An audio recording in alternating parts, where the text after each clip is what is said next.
Group आहे या ठिकाणी पैसे वाटण्यासाठी पब्लिक गोळा केली होती, नेमकी खरी सत्यता काय? तुम्ही गेटवरून जाताना सगळ्यांना चेक करा, हे हॉटेल सगळं चेक करा, कुठल्याही यंत्रणा लावा, हॉटेल सगळे चेक करा आणि कुठेही कोणाच्या खिशात जर पैसे आढळले तर आम्ही निवडणुकीत माघार घेईन. एकही पैसा कोणी वाटला नाही.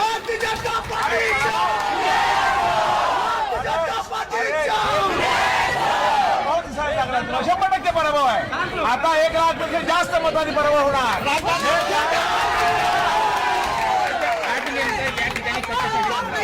आज कार्यकर्ते, प्रमुख कार्यकर्ते काही इथे हे असं बूथ प्रमुखाच्या फाईलवर वगैरे मार्गदर्शन कसं करायचं, बूथ प्रमुखांनी दूरदर्शन करायचं असं अड्डा करायचं, पण दावडेसाहेब आल्यामुळे इथे कार्यकर्ते भेटायला आले त्यांना. हा पैसे असे कुठे हॉलमध्ये पैसे वाटतात. आचारसंहिता संपलेली आहे, बाहेरच्या माणसाला इथे एंट्री बंद आहे,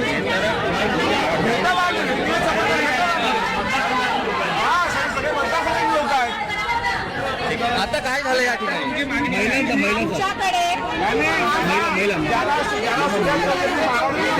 त्याच्यावरती